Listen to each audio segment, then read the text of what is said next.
Yesterday was absolutely amazing. Levi Christ not only sang to our souls, but opened our hearts in an amazing new way, with laughter, some tears, and inspiration. He demonstrated our principles in action and the journey that we're all on, human and divine. For those of you who were here last night, he mentioned how he won the Tony Award. And he had to put it in the closet for 10 months because he didn't feel worthy. He didn't feel he deserved it. Now, those of you who are here, did that man deserve a Tony or what? And that's all of our journey.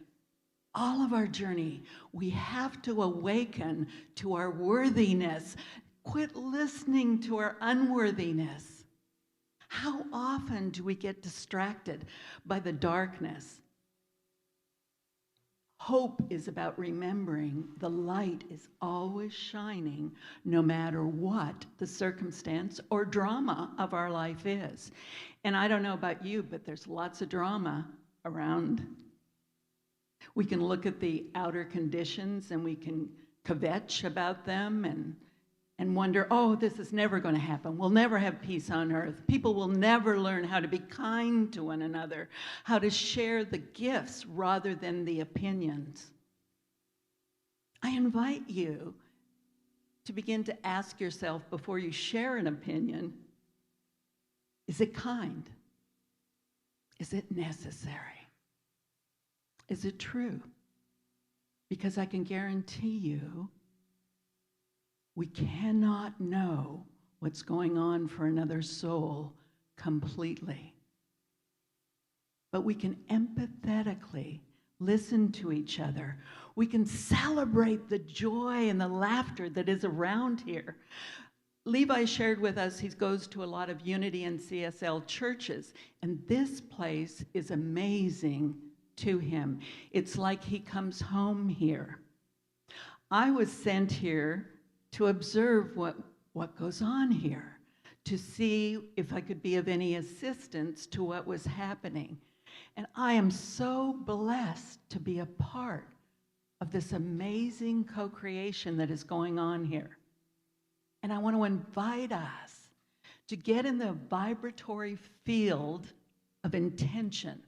Let's see each and every one of our members or people we're just meeting for the first time. Let's see them as the light. Let's forget about our opinion about what they're saying, how they're dressed, whatever's going on in their life. Let's see the light within, because I promise you, the light is always there, no matter what's around it. Now, some people are our master teachers, and we express gratitude for that because we see where we are broken. All of us have a shadow. We're both and. We're the chatter of the mind and the power of the Spirit. We each have a unique gift to share. You all make a difference. All of you, each and every one of you. Every time I come into this community, I think, wow, something amazing is going on here.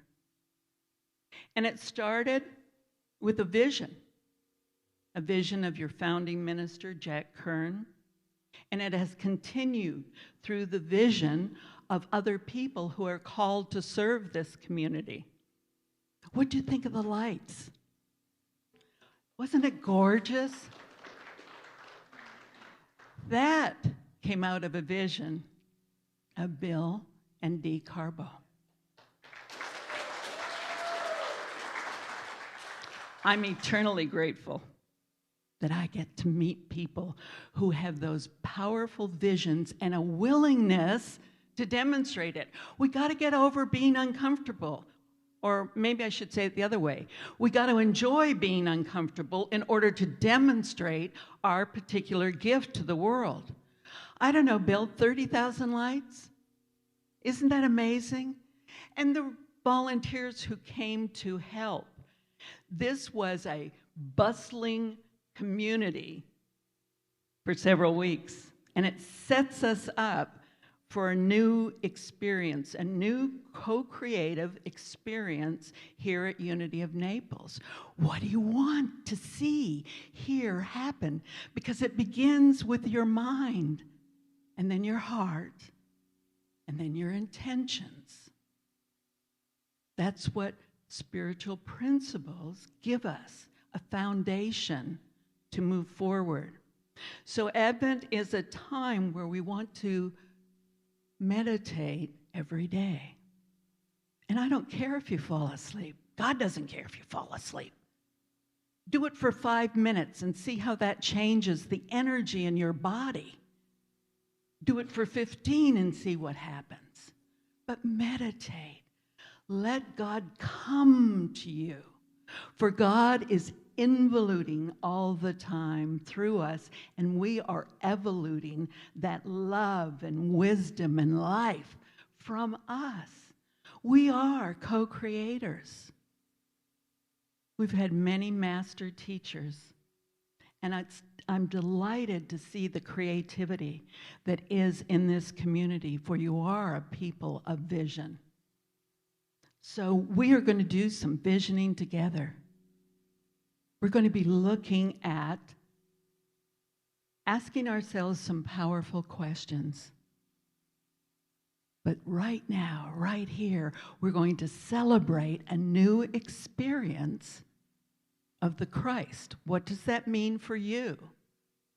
It's not about presence, but it is about beauty. It is about light that is the hope for every situation and circumstance.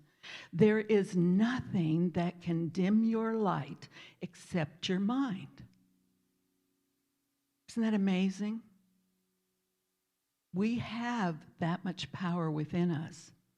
That's why I chose the book Discover the Power Within You by Eric Butterworth for the past 6 weeks.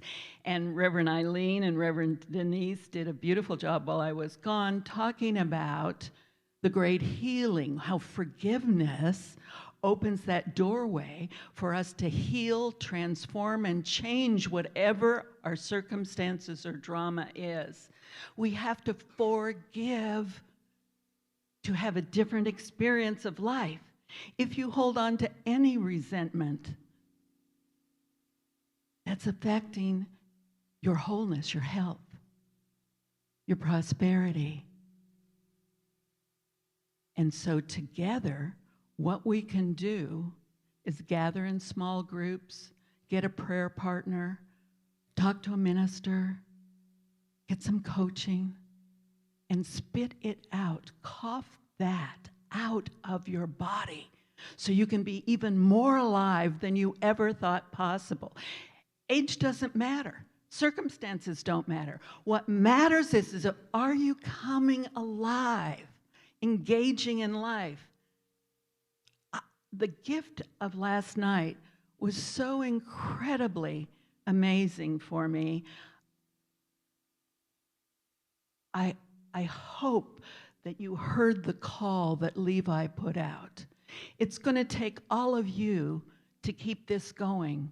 It just can't be 1 or 2 people that take care of these 33 acres, these gorgeous buildings. The board needs you. The ministry needs you. All of you count.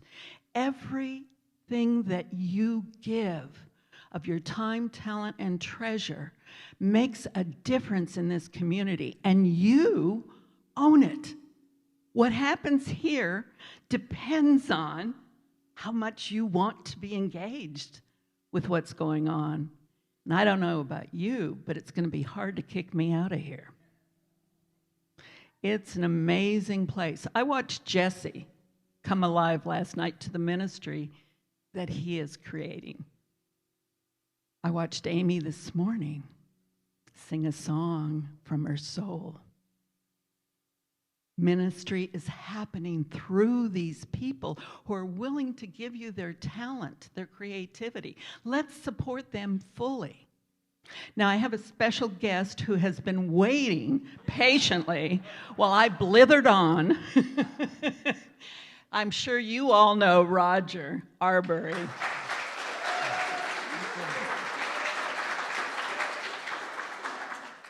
And Roger's going to share his journey using spiritual principles to live a life of hope and faith, no matter what. Right. Your turn. Okay, my turn. Hi, everybody. They asked me to come up with my story in unity, which I started thinking about it. I thought, oh, geez, it's been a long time. I have been in unity for 80 years.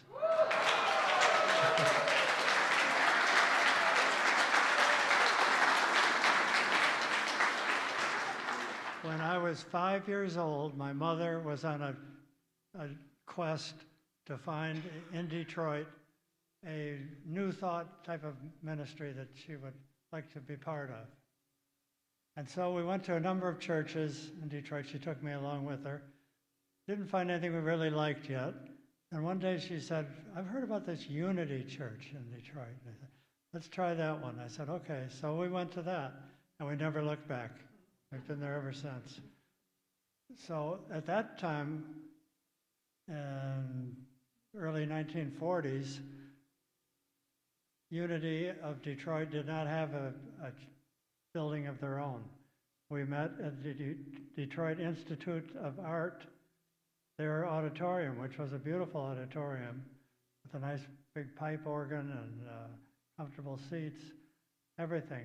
And we joined that, my mother joined that group, and a couple years after that, my two brothers and I, my two younger brothers, they were 3 and 4, adding up to 7, and I was 7 years old.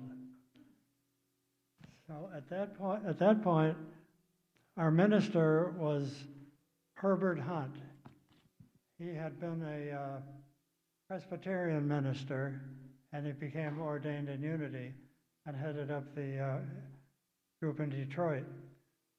So on Palm Sunday, March 25th, 1945, my two brothers and I, the three of us, were baptized into Unity by Dr. Hunt. And at that point, we were starting to raise funds for a new temple in Detroit. Dr. Hunt was planning on a sort of a retirement, I think. He got us started.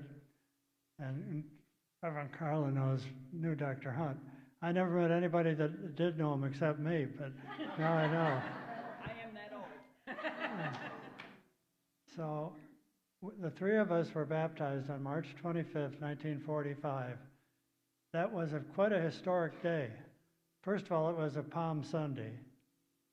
And next, it was the day that the Allies were taking Berlin to end World War II, that whole day.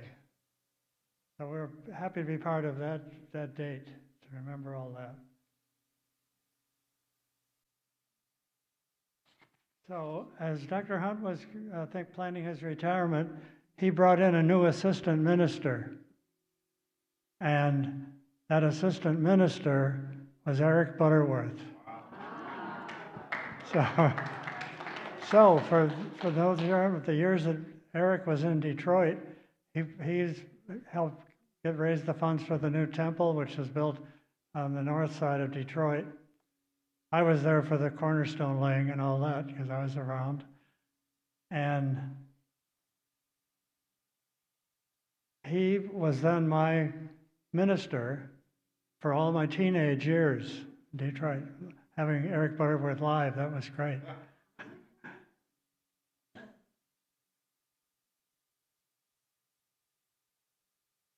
So after he took over as minister, the church really grew a lot.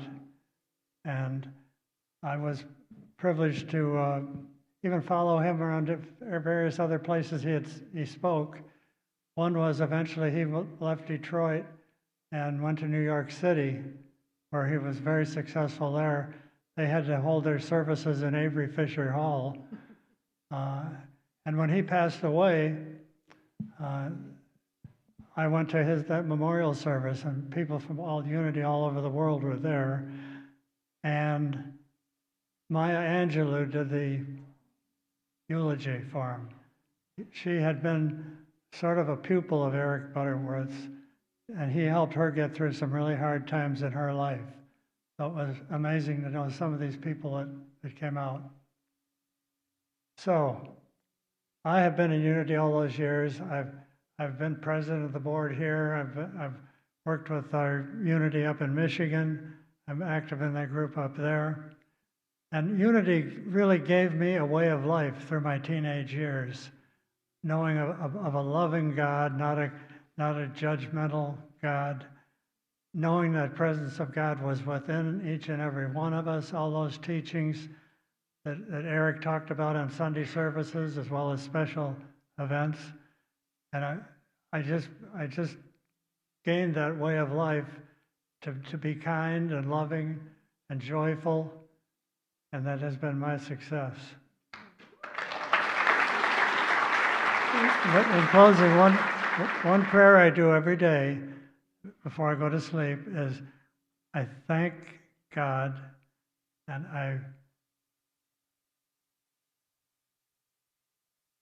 I thank Him for the opportunity to be the love that I am. And if I want to be the love that I am, my purpose has to be then to really do that on an everyday basis. And I am thankful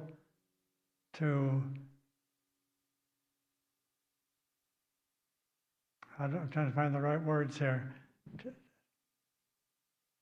I'm grateful for the knowledge of knowing and striving on a regular basis to recognize that presence of God that is within me, always. Thank you.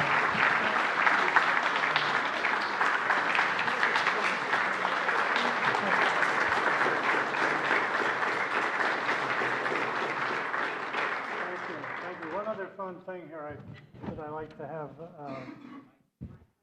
the daily word for the day I was born. I managed to scrape that up somewhere from the archives. So the daily word for Tuesday, February 22nd, 1938. They didn't have just a one word, it was sort of a affirmation.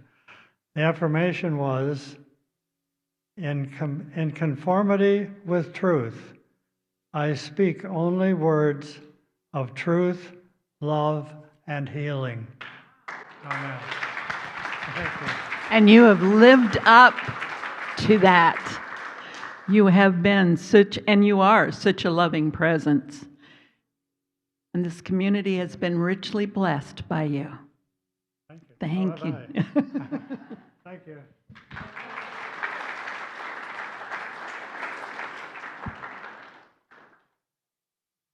So my assignment for you all is to find that God in you this week. Meditate, pray, pick an affirmation, because I guarantee you stuff will happen. And stuff will happen just as you make the choice to be something different.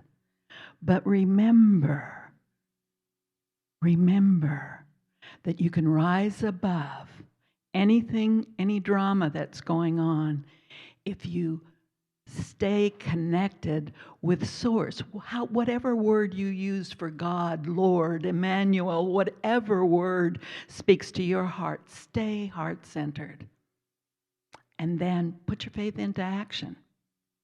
Remember what Reverend Chad said? Without works, it doesn't count. We can do all the steps, but unless we act into this world now, the world is counting on you. And you're up to it because you're here. And you're in a wonderful creative community that supports each and every one's growth.